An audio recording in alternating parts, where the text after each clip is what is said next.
അപ്പോൾ ഒരു 2 ആഴ്ച മുമ്പ് അവർ മേബി ഒരു വീക്ക് ഒരു 10 ദിവസമായി തൃശ്ശൂരിലൊരു ഫംഗ്ഷൻ ഉണ്ടായിരുന്നു. രാമനും നമ്മുടെ നിയമങ്ങൾ എന്നും പറഞ്ഞിട്ടൊരു ഫംഗ്ഷൻ. അതൊരു വളരെ unusual kind of A topic ആയിരുന്നു. I don't think many people have spoken or attempted to speak on Ramayana and the context of laws. So അന്ന് ഞാൻ I had made an adventure, ഒരു misadventure ആവില്ല എന്ന് പ്രതീക്ഷിക്കുന്നു. I made an adventure of trying to establish Ramayanam ഒരു നിയമം തന്നെയാണ്. Ramayanam is a way of life. അപ്പോൾ നമ്മൾ ഇന്നത്തെ കാലത്ത് നമ്മൾ കുറേ നിയമങ്ങൾ, you have heard of Indian Penal Code or ഭാരതീയ ന്യായ സംഹിത, അത് CRPC which is now replaced. അങ്ങനെ നമ്മൾ കുറേ നിയമങ്ങൾ നമ്മൾ കേൾക്കാറുണ്ട്. But all these laws are actually കഴിഞ്ഞ 1.5 centuries വന്ന laws ആണ്, or maybe less than 2 centuries. 1800s അവസാനം 1900s ആദ്യം. And we adopted these laws. നമ്മൾ ആംഗ്ലോ-സാക്സൺ എന്ന് പറയുന്ന പ്രിൻസിപ്പിൾസ് ഫോളോ ചെയ്യുന്നുണ്ട്. നമ്മുടെ legal systems have simply adopted these laws. പക്ഷേ people had laws even prior, അല്ലേ? പണ്ടും നിയമങ്ങൾ ഉണ്ടായിരുന്നു. നിയമങ്ങൾ ഇല്ലാത്തതുകൊണ്ടല്ല, നമ്മൾ ഏതാണ് നിയമങ്ങൾ നമുക്ക് അറിയില്ല. നമ്മൾ അത് എക്സ്പ്ലോർ ചെയ്യാൻ ശ്രമിച്ചിരുന്നു. Very easy. Read Ramayanam, read Bhagavatam. Pure set of laws ആണ്. Pure set of laws. എങ്ങനെ ജീവിക്കണം,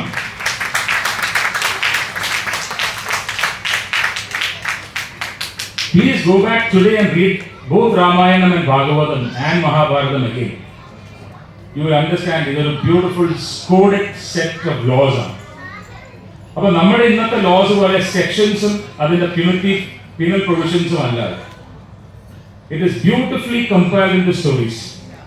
അതിൻ്റെ കാരണം വളരെ എളുപ്പത്തിൽ പറയാൻ പറ്റും. കാരണം നമുക്ക് മനസ്സിലാവണമെങ്കിൽ there is nothing more powerful than stories. ഭഗവാന്റെ ഭാഷയിൽ സംസാരിച്ചു കഴിഞ്ഞാൽ നമുക്ക് മനസ്സിലാവില്ല. We are too small. നമുക്ക് ഒരിക്കലും ആ ഒരു ലെവൽ ഓഫ് എൻലൈറ്റ്മെന്റ് കിട്ടണമെന്നില്ല. അത് മഹാഋഷികൾക്കും ഗുരുക്കൾക്കും മാത്രമുള്ള ഒരു ലെവലാണ്.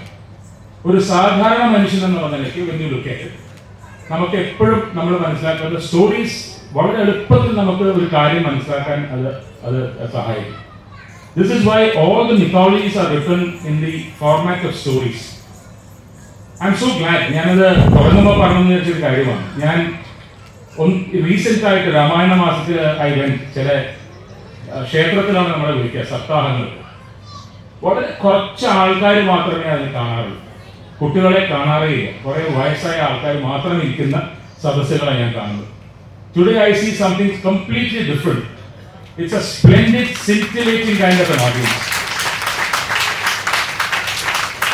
And more because of the children. കാരണം നമ്മൾ ഇനി സംസാരിക്കുന്നതെല്ലാം നമുക്ക് വേണ്ടിയിട്ടായിട്ട് കാര്യമില്ല. We have lived our lives.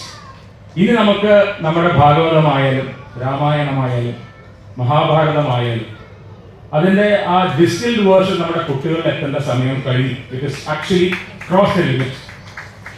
നമ്മൾ വി നെവർ വാല്യൂ ourselves എന്ന് എനിക്ക് എപ്പോഴും തോന്നാറുണ്ട്. നമ്മളൊരു കൾച്ചറൽ ഒരു പ്രോബ്ലം എന്താണെന്ന് വെച്ചാൽ we believe something on the other side is better. നമ്മൾ what we have with us അതിൻ്റെ വാല്യൂ, അതിൻ്റെ ട്രൂ വാല്യൂ, അതിൻ്റെ ഇൻട്രിക്കറ്റ് വാല്യൂ മനസ്സിലാക്കാനുള്ള ബുദ്ധി പലപ്പോഴും നമ്മൾ കാണിക്കാറുണ്ട്. We have had the repository of the greatest thoughts and lessons in life with us all our life. Centuries ആയിട്ട് നമ്മുടെ കൂടെയുണ്ട്. BC എന്നൊക്കെ പറയുന്നത് it's nothing relevant to this because much before all that we have loss. ഈ loss എന്ന് പറയുന്നതാണ് ഭാഗവതം വായിച്ചു കഴിഞ്ഞാൽ ഒരു കാര്യം മനസ്സിലാവും. From astronomy to the depths of sea to the cosmos to the universe around us, much beyond നമ്മുടെ ഭാഗവതത്തിൽ കാണും. നമ്മൾ കേൾക്കുന്ന ഓരോ സ്റ്റോറീസിന്റെയും പെർഫോമൻസ് മനസ്സിലാവണമെങ്കിൽ you must understand it in that context. വെറും കഥ കേൾക്കുന്നത് പോലെ കേട്ട് പോയിട്ട് വലിയ കാര്യമില്ല. നമ്മൾ കൃഷ്ണനെ പറ്റി പറയുന്ന സമയത്ത് ഞാൻ രാമനെ വെച്ച് തുടങ്ങാൻ കാരണം രാമൻ നമുക്കൊരു ലാർജർ ദൻ ലൈഫ് ഇമേജ് ആണ് രാമൻ എന്ന് പറയുന്നത്. കൃഷ്ണൻ നമുക്ക് നമ്മുടെ ഒരു കുട്ടിയോ നമ്മുടെ സഹോദരനോ നമ്മുടെ അടുത്ത് കൊഞ്ചിക്കാൻ പറ്റുന്ന കൃഷ്ണൻ പോകുന്നു. നമ്മുടെ രാമനെ നമ്മൾ അങ്ങനെയല്ല നമ്മൾ കാണാറ്. നമ്മൾ രാമനെ നമ്മളൊരു ഗുരുവായിട്ടോ അല്ലെങ്കിൽ എന്താ പറയുക ഒരു എൽഡർ ബ്രദർ ഫാദർ ഫിഗർ അങ്ങനെയാണ്. കൃഷ്ണൻ അങ്ങനെയല്ല. വളരെ ഇന്നസെന്റ് ആയിട്ട് ഒരു മനുഷ്യന്റെ എല്ലാ ഫെയിലിയേഴ്സും അല്ലെങ്കിൽ അതിന്റെ ഫ്രെയിലിറ്റീസും കാണിച്ച് എക്സിബിറ്റ് ചെയ്ത ഒരു ജന്മമായിരുന്നു, ഒരു അവതാരമായിരുന്നു. ജന്മമല്ലാതെ ഒരു അവതാരമാണ്. അപ്പൊ കൃഷ്ണൻ എന്ന് പറയുന്നത് നമുക്ക് കുറച്ചുകൂടെ ക്ലോസർ ആണ്. നമ്മുടെ ഇറ്റ് ഇസ് ഒരു കൗതുകം അല്ലെങ്കിൽ ഒരു വാത്സല്യം നമുക്ക് എപ്പോഴും കൃഷ്ണനെ പറ്റി പറയുമ്പോൾ. അത് മേ ബി ഞാൻ കുറച്ച് എൻ്റെ ഒരു എക്സ്പീരിയൻസ് പറയായിരിക്കാം. എൻ്റെ ഒരു മഹാഭാഗ്യം എന്ന് പറയുന്നത് കഴിഞ്ഞ ഒരു 11 years ആയിട്ട് എവറി മന്ത് എനിക്ക് ഗുരുവായൂർ പോകാൻ സാഹചര്യമുള്ള ഒരാളാണ്. എവറി മന്ത് ഞാൻ ജനിച്ച പക്കപ്പറന്നാൾ എന്ന് വിളിക്കുന്ന അനിഴം അല്ലെങ്കിൽ അനുരാധ എന്ന് വിളിക്കുന്ന ആ നാൾ എൻ്റെ ഒരു ഫ്രണ്ട് എനിക്കത് തന്ന ഒരു ശീലമായിരുന്നു. ഇനീഷ്യലി അതൊരു മെക്കാനിക്കലായിട്ട് തുടങ്ങിയതായിരുന്നു. അത് അത്ര വലിയ I did not feel it so very അതിനിപ്പോൾ അത്ര വലിയ പ്രസക്തി ഉണ്ടോ എന്നൊക്കെ എനിക്ക് തോന്നിയിരുന്നു ഒരു കാലത്ത് തുടങ്ങിയ സമയത്ത്. But today it is a passion for me. ഗുരുവായൂരപ്പൻ്റെ അടുത്ത് പോകുക എന്ന് പറയുന്നത് it is like going to my son not to my younger brother. എനിക്ക് ഒരു ഫാദർ ഫിഗർ അല്ല. അവിടെ ചെല്ലുമ്പോൾ എനിക്ക് ഭയങ്കര വാത്സല്യമാണ്. It's what I see of these young children. ഇവിടെ ഇരിക്കുന്ന ഓരോ കുട്ടിയിലും നമ്മൾ കാണുന്നത് ആ കൃഷ്ണന്റെ ഒരു അംശം തന്നെയാണ്. And this is why Krishnan എന്ന് പറയുമ്പോൾ നമുക്ക് ഇത്രയ്ക്ക് നമ്മൾ we are so passionate about Krishna എന്ന് പറയുമ്പോൾ അത് വളരെ റെലവൻറ്റുമാണ്. പക്ഷേ കൃഷ്ണനെ പറ്റി നമ്മൾ സംസാരിക്കുന്നത് how can we not talk about Bhagavad Gita? Is there anything in this world which is more profound than Bhagavad Gita? Please tell me. There is none. Nothing. Nothing. I have tried my best to read it. അത് വായിച്ചാൽ മനസ്സിലാവുന്ന ഒരു ഗ്രന്ഥമൊന്നും അല്ല. It is so profound. Celestial kind of an intelligence ആണ്. അതൊരു മനുഷ്യന്റെ intelligence അല്ല. Just read it. അതിലെ ആ ഭക്തി എന്ന് പറയുന്ന പ്രിൻസിപ്പിൾ നമ്മൾ മനസ്സിൽ കാണുകയാണെങ്കിൽ ഭാഗവതത്തിലും അത് ഭക്തിയാണ് നമ്മൾ മുന്നോട്ട് വരുന്നത്. ഭക്തി ഭഗവാനോടെന്ന് പറയുന്ന സമയത്ത് ശരിക്കും വാട്ട് ഈസ് ഭക്തി?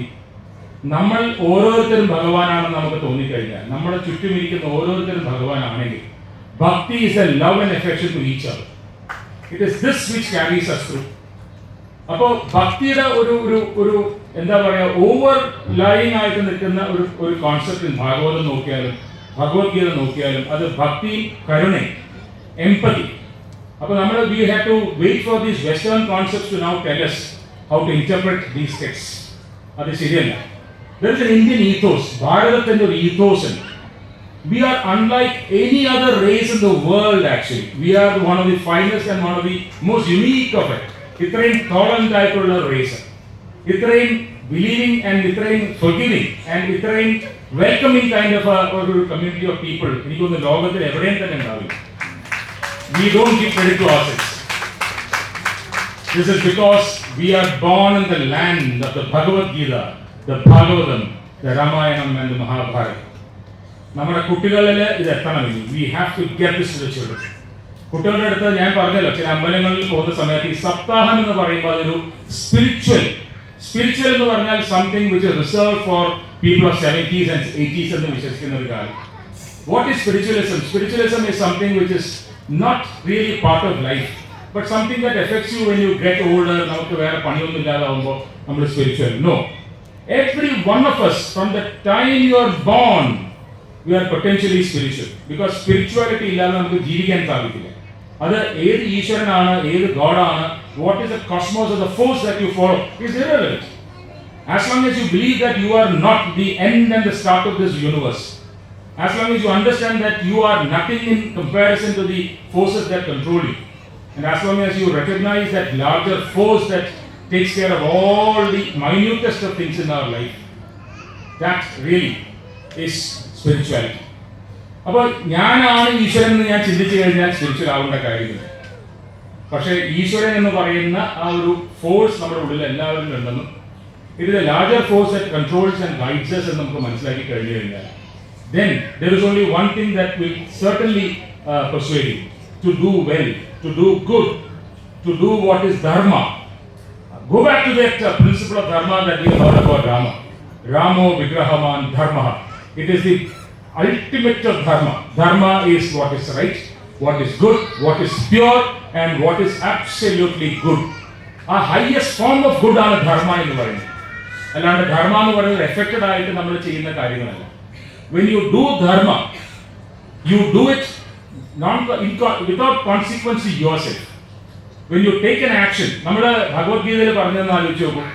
നമ്മൾ you don't have to worry about the consequences at all എന്ന് പറയാൻ കാരണം നമ്മൾ കോൺസിക്വൻസസ് ആലോചിച്ച് കഴിഞ്ഞാൽ that becomes selfishness. നമ്മുടെ ഓരോരുത്തരും ലൈഫിൽ നമുക്ക് പല ഡിസിഷൻസ് എടുക്കേണ്ടി വരാറുണ്ട്. When I take a decision, suppose in my job sitting here, I start taking a decision, thinking, what will that decision do to me? എന്നെ ഗുണം ചെയ്യുമോ, എന്നെ ഉപദ്രവിക്കുമോ, will that do well to me or will that cause a detriment to me എന്ന് ഞാൻ ചിന്തിച്ചു തുടങ്ങിയാൽ I am not doing dharma at all. I am being extremely selfish. അപ്പോൾ look at that Indian concept. ആ ഒരു ഭാരതത്തിന്റെ ഒരു ഈഥോസ് എന്ന് ആലോചിച്ച് നോക്കും.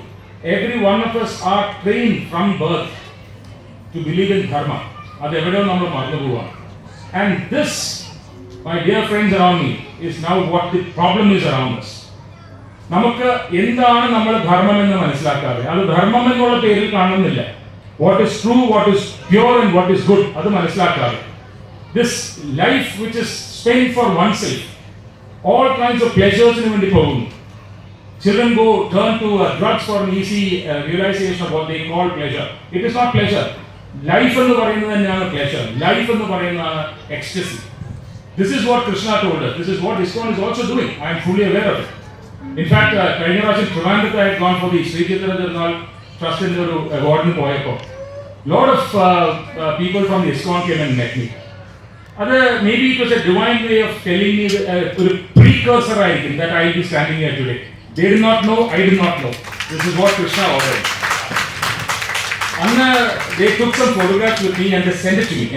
എങ്ങനെയാണ് എൻ്റെ ഫോൺ നമ്പർ കണ്ടുപിടിച്ചതെന്ന് എനിക്ക് കറക്റ്റായിട്ട് അറിയില്ല. They gave me some books. They gave me a Bhagavad Gita which is very dear to me. I have multiple copies of Bhagavad Gita. കാരണം പലപ്പോഴും സ്പീച്ചസിന് പോകുമ്പോൾ we get Bhagavad Gita. And I believe that this is the beginning of a start of a new beginning. Because ഭഗവത്ഗീതയിലേക്ക് നമ്മൾ തിരിച്ചു പോവുകയാണെങ്കിൽ നമ്മുടെ കുട്ടികൾക്ക് അതിനെ ഒരു അബ്സ്ട്രാക്ട് സെൻസിൽ അല്ലാതെ അതിന്റെ പ്രാക്ടിക്കൽ സെൻസിൽ നമുക്ക് പറഞ്ഞു കൊടുക്കാമെങ്കിൽ certainly the life that we see today would be completely altered. അതിന്റെ responsibility is on the senior citizens, on the senior generation of men and women sitting here. കുട്ടികളെ നമുക്ക് അത് എത്തിക്കണമെങ്കിൽ, കുട്ടികളിൽ നമുക്ക് അതിലൊരു ഇൻട്രസ്റ്റ് ക്രിയേറ്റ് ചെയ്യണമെങ്കിൽ we have to lead by example.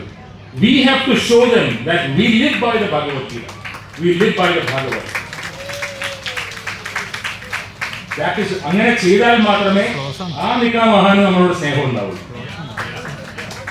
If you want him to love you, you can love him. But if you want his love back, you have to live the way he lived. He gave you an example. അദ്ദേഹത്തിന്റെ കൃഷ്ണന്റെ example, ആ അവതാരത്തിന്റെ example ആണ് നമ്മൾ ഭാഗവതത്തിൽ കാണുന്നതും ഭഗവത്ഗീതയിൽ കാണുന്നതും. That example is open before us. If you want Krishna to love you, and കൃഷ്ണന്റെ നമ്മുടെ ജന്മാഷ്ടമി നമ്മൾ ആഘോഷിക്കുമ്പോൾ, if you really have Krishna in your heart and not merely in your brain, start living like Krishna. He had taken many decisions in his life which did not possibly help him.